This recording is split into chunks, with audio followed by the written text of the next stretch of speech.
Hi friends, ചിലർക്ക് തോന്നും വലിയ മസിൽ ഉണ്ടെങ്കിൽ മാത്രമേ ശക്തി ഉണ്ടാവൂ എന്ന്. പക്ഷേ ഈ വീഡിയോ അതിനുള്ള മറുപടിയാണ്. ഇത് വീഡിയോയിൽ കാണുന്ന വ്യക്തിയെ നിങ്ങൾ നോക്കൂ.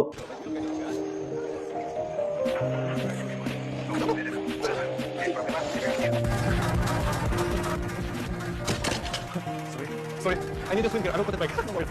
No worries. Huh? You mean there's a fake? What, the fake, no? No, this was like, okay, no worries, I just put it back. That's what I said, like, it feels like fake. I'm sorry. ഒരു സാധാരണ cleaner ആണെന്ന് കാണുമ്പോൾ മനസ്സിലാവും. പക്ഷേ അദ്ദേഹത്തിന്റെ മുമ്പിൽ ഒരു ബാർബല് മുന്നിൽ വന്നപ്പോൾ എല്ലാവരും നിശബ്ദമായി നിന്നൊരു സാഹചര്യമുണ്ട്. ഇദ്ദേഹമാണ് അനറ്റോളി, ലോകമെമ്പാടും വൈറലായ പവർ ലിഫ്റ്റർ.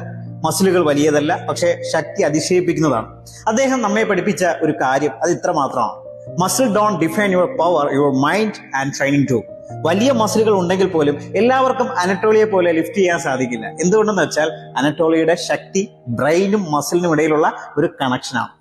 അദ്ദേഹം തന്റെ ശരീരം ലുക്കാകാനല്ല, പെർഫോം ചെയ്യാനാണ് കൂടുതൽ പരിശീലിപ്പിച്ചത്. അദ്ദേഹത്തിന്റെ ശരീരം കാണുമ്പോൾ സാധാരണയായി തോന്നുമെങ്കിലും അദ്ദേഹത്തിന്റെ ടെക്നിക്, ഫോക്കസ്, കൺസിസ്റ്റൻസി ഇവയാണ് അദ്ദേഹത്തെ അസാധാരണമാക്കുന്നത്. Power is not in the body, it is in the mindset, the system, the discipline. അതിനാൽ അടുത്ത തവണ നിങ്ങൾ ജിമ്മിൽ പോകുമ്പോൾ ഒന്ന് ആലോചിച്ച് നോക്കൂ, നിങ്ങളുടെ ശരീരത്തെ മാത്രമാണോ നിങ്ങൾ പരിശീലിപ്പിക്കുന്നത്, അതോ നിങ്ങളുടെ മനസ്സിനെയും പരിശീലിപ്പിക്കുന്നുണ്ടോ എന്ന്. This is Anatoly lesson. Real power is silent, simple and unstoppable.